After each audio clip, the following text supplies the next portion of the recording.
彼は再びグラスを唇に運んだ。僕は自分のを忘れていた。彼が差し出したタバコ入れがガス灯を受けてキラリと光った。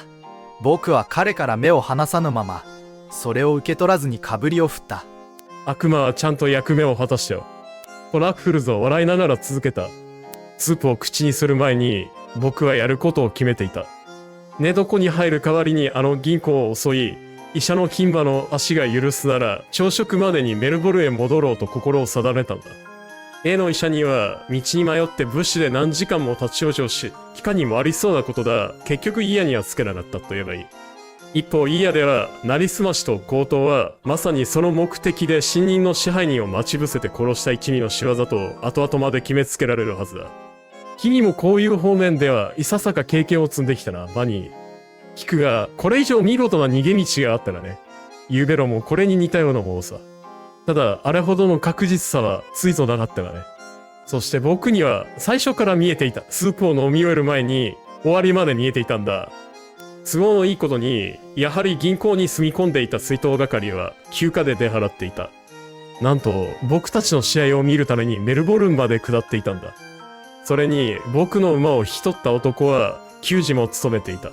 というのも、彼とその妻が使用人の全てで、しかも別棟で寝起きしていたからだ。これくらい食事を終える前に確かめておいたのは今でもない。実のところ、僕は少々聞きすぎる嫌いがあった。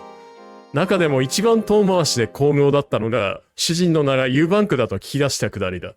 しかも、その質問の狙いを隠すのに十分な注意を払わなかった。なあ。と、この率直な質のユーバンクという男は言った。あんたじゃなけりゃ強盗にびくついているというところだ。肝が据わらなくなったのかい。そうじゃないといいんですが、と僕は言った。正直に言うが、カッと顔が熱くなったよ。ですが、まあ人に弾を打ち込まなきゃならんというのは気持ちのいいものじゃありませんからね。そうかね。と彼は冷ややかに言った。これならこれ以上の楽しみはないがね。それにあんたの弾は撃ち抜けなかったじゃないか。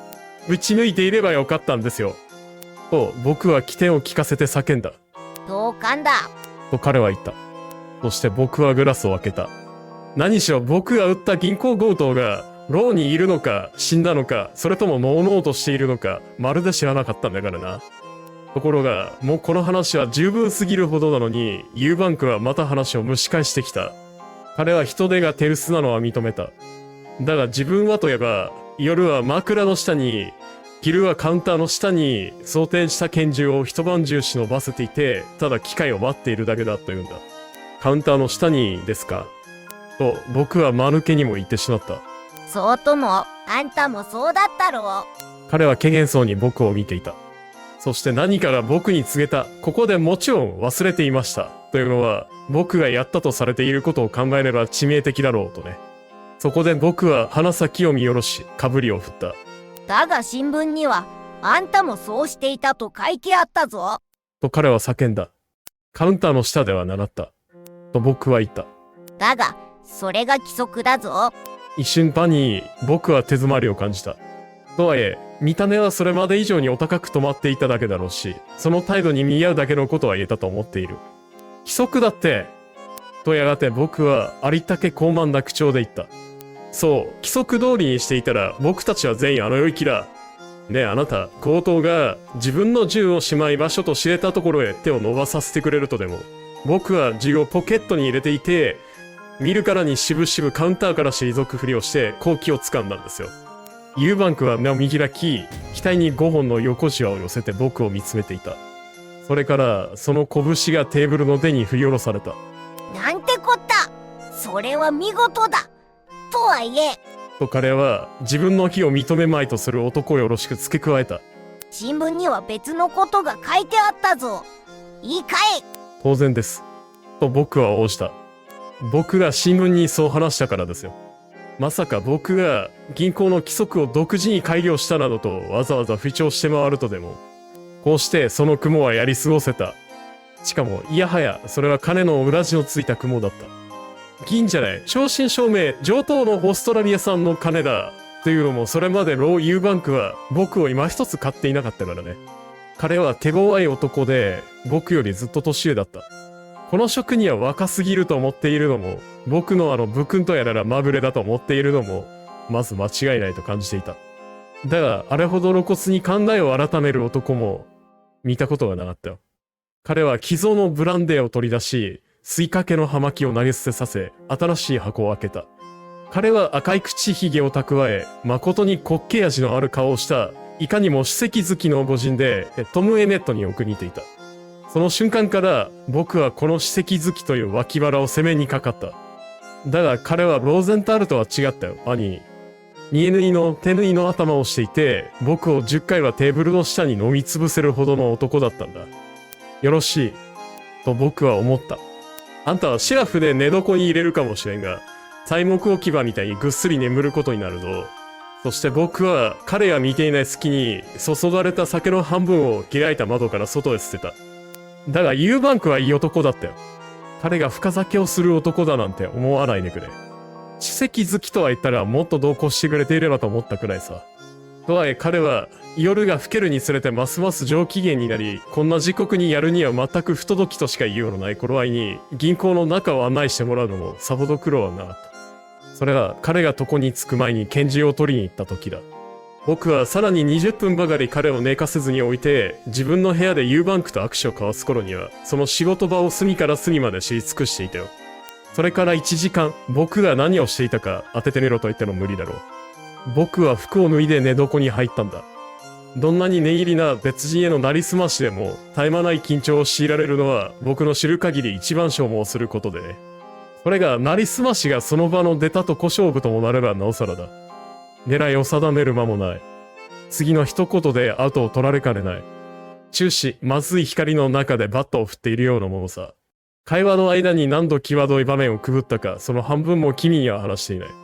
そいつは何時間にも及び、終わり頃には危うく親密になりすぎるところだった。残りは自分で想像してくれ。そして、夜のお仕事に向けて息を整えながら、ベッドの上に大の字に伸びた僕の姿をもみがいてみてくれ。ここでもまた、僕は運に恵まれた。横になってさほどたたぬうちに、我がユーバンクがハーモニウムのように響きをかき出すのが聞こえてきたんだ。その音楽は一瞬たりとも途切れなかった。僕が外抜け出して背後の扉を閉めた時も、相変わらず大音量だったし、彼の扉の前で耳を澄ませて立ち止まった時も、相変わらず規則正しかった。あれより楽しめる演奏会には、まだお目にかかったことがないね。あのいい男は、いびきで僕を銀行から送り出してくれた。そして僕が再びその開いた窓の下に立って耳を澄ませた時も、まだいびきをかいていたよ。なぜ僕がまず銀行を先に出たかって、金歯を捕まえて蔵をつけ、すぐそばの木立に繋いでおくためさ。仕事にかかる前に、逃げる手立てをきちんと手近に整えておくためにね。あの用心が本能的に賢明だったことには、その後たびたび舌を巻いたものだ。知らず知らず、僕はあれ以来ずっと自分の指針の一つにしてきたものに従って動いていたわけだ。これと根気が言ったよ。男を起こさずに蔵を取ってこなきゃならんし、馬の囲い場で馬を捕まえるなんて慣れていなかったからな。それに、哀れな牝馬を信用しきれなくて、僕は馬へ帽子いっぱいの円箔を取りに戻り、帽子ごとそれを木立の馬のそばに置いてきた。それに、犬も一匹感情に入れなきゃならなかった。ボスたちにとって最悪の天敵さ、バニー。だが僕は、夜のうちに抜け目なくその犬とすっかり仲良くなっておいたんだ。おかげで犬は、僕が階下に降りてきた時も、裏口に再び姿を現した時も、尻尾を振ってくれたよ。いわゆる死人の支配人として、僕はごく当たり前の流れで、銀行の業務にまつわるありとあらゆることを、哀れなユーバンクから聞き出すことができた。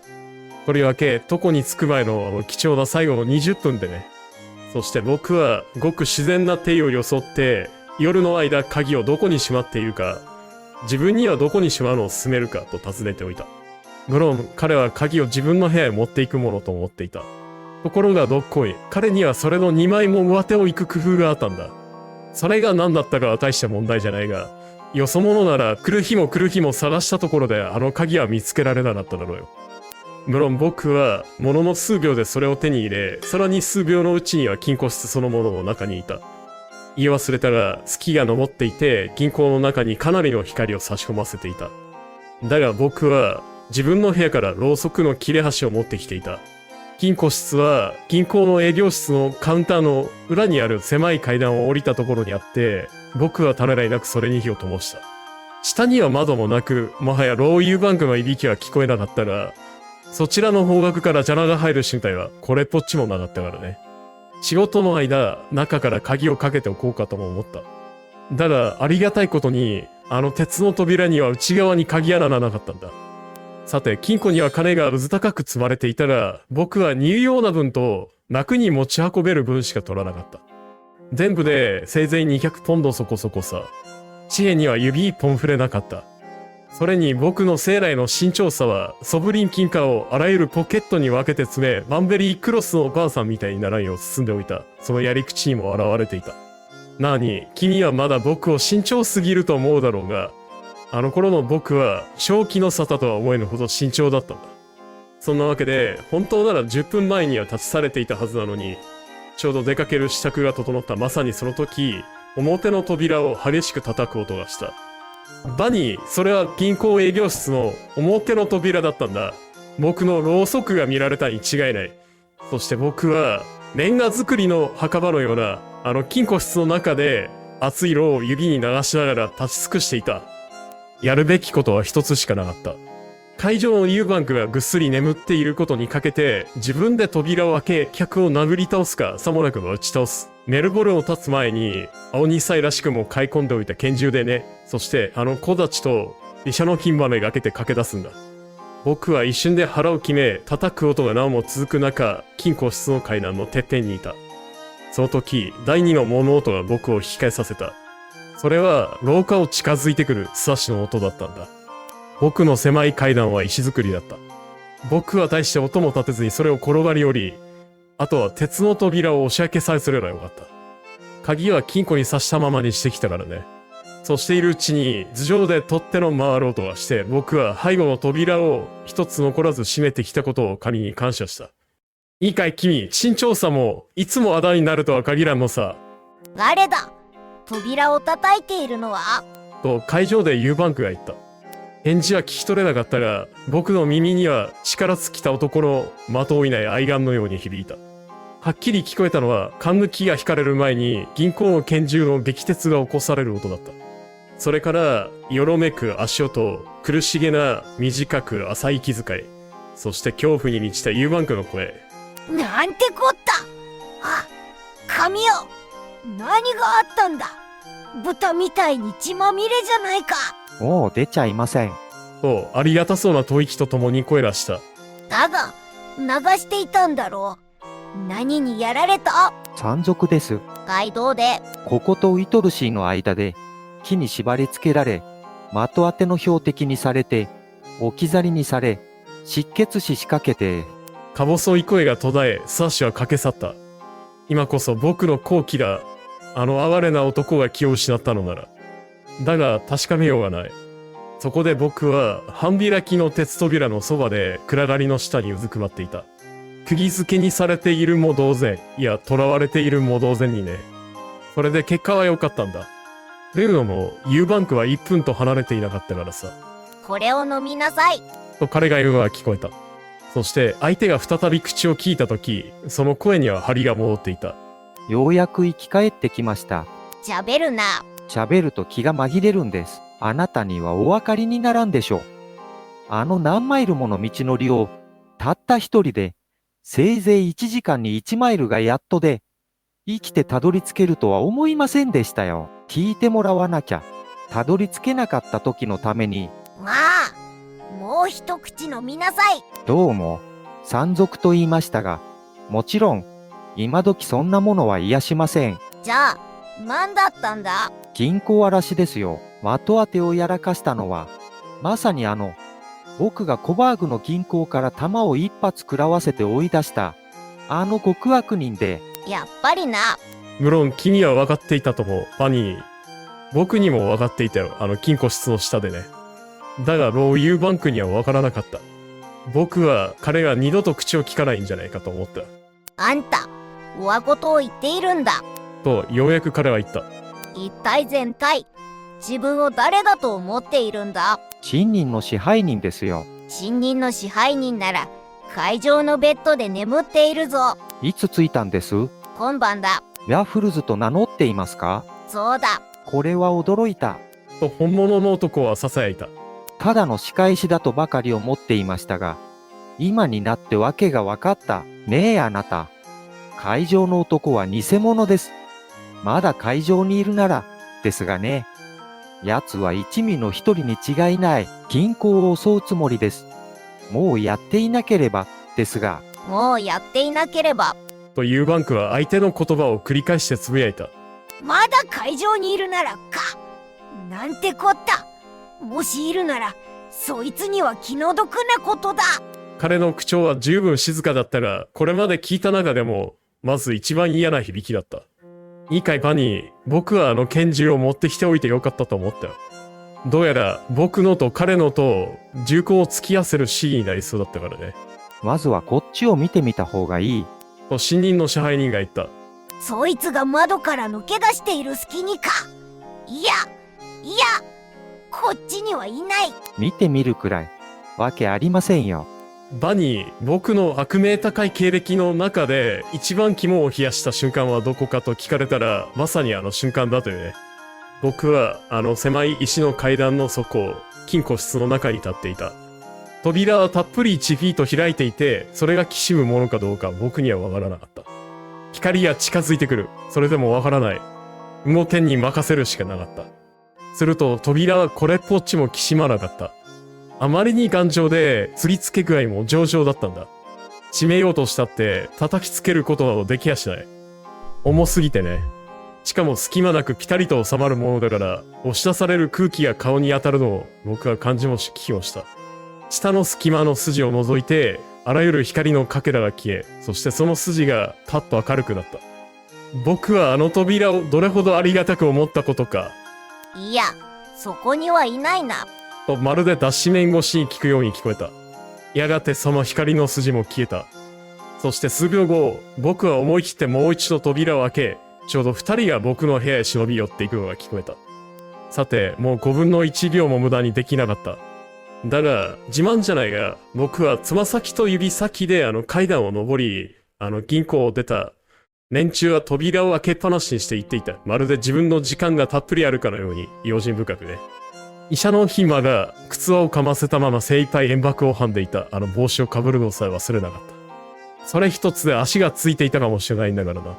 駆け出すことさえせず、ただ道の脇の熱い土ぼこりの中を静かに小走りで進んだよ。白状すれば心臓の方は全力疾走だったわね。そして銀行が街のあの端っこにあったことを、そこには実のところ一歩も足を踏み入れていなかったことを、我が幸運の星に感謝した。最後の最後に聞こえたのは、二人の支配人が巨匠相手に大騒ぎする声だった。さてバニー。彼は立ち上がって伸びをし、その笑みはやがてあくびに変わった。黒かった窓は藍色のあらゆる濃淡を経て次第に薄れていた。今やそこには向かいの家々が夜明けの中荒涼として青ざめて切り取られていた。そしてガストンはガラス玉の中でほとんど消え入りそうに見えた。だがそれで終わりじゃないんだろうと僕は叫んだ。あいにくそれで終わりなんだ。とラフルズはすまなそうに言った。あの話は手に汗握る追跡劇で締めくくるべきだったんだろうがね。どういうわけかそうはならなかった。連中は大方僕がとっくに大きく引き離したものと思ったんだろう。それに僕があの一味の仲間だと決めてかかっていた。一味はそう何マイルも離れちゃいなかったし、そのうちの一人は現にその一味から抱えきれないほどの弾を食らっていたんだからな。だが僕にそれがわかるはずもなく、それでもまだ手応えのある興奮はたっぷり残されていたと言わざるを得ないね。いや、木立の中に入ってから僕はあの哀れなダバをどれだけ走らせたことか。メルボルンから50マイル以上は来ていたはずなのに、それまではカタツムリの歩みだった。ところが、あの盗み食いの煙幕が老いぼれをすっかり奮い立たせたものだから、鼻先が南を向くや、それこそダットのごとく駆け出したのさ。いやはや、あれは冗談事じゃなかったよ。木立の間を縫って顔を縦紙に埋めながら枝の下をくぐるんだからな。立ち枯れたユーカリの森の話はしたな。月明かりの中で、それはもうまるで亡霊のようだったよ。そして置いてきた時のままひっそりと静まり返っていたあまり静かなものだから僕はそこで馬を止めた。最初の小休止さ。そして地面に耳をつけて2、3分横たわっていた。だが何も聞こえなかった。牝馬の笑い息と自分の心臓の音も他は何一つで。すまないね、バニー。だが、もしいつか君が僕の回想録を書くなら、あの追跡を盛り上げるのに苦労はしないだろう。あの立ち枯れたユーカリを存分に使って弾を氷のように降らせるんだ。僕は蔵の上で振り返り、白い背広のユーバンクが死に物狂いで追ってくるのを見るとしよう。そいつはきっちり血で赤く塗ってやってくれ。三人称で書けばどう決着がつくか読者にはわからないだろうからね。だが僕自身にもわからないよと僕はこぼした。あの牝馬はメルボルンまでずっと君を運びきったのかい？1ロートも1ポールも1カーチも残らずね、ホテルでしっかり手入れさせて夕方には医者に返したよ。僕が武士で立ち往生したと聞いて彼は大いに面白がっていた。翌朝には新聞を持ってきて僕が嫌でどんな目を逃れたか見せてくれたよ。何も怪しまずにあとガストを消しながらラフルズは言った。そいつは僕にも未だに腹を決めかねている点でね。あの牝馬とその毛色が偶然だった。幸いただの影だったよね。それにあの馬の状態が何かを物語っていたんじゃないかという気をする。医者の態度は確かにいつもと違っていた。何か怪しんではいたんだろうと思うよ。もっとも的を置いた見当ではなかったらね。僕が来るとは思っていなかったし、あいにく僕の風体が彼の疑念を深めたかもしれないんだ。僕はその理由を尋ねた。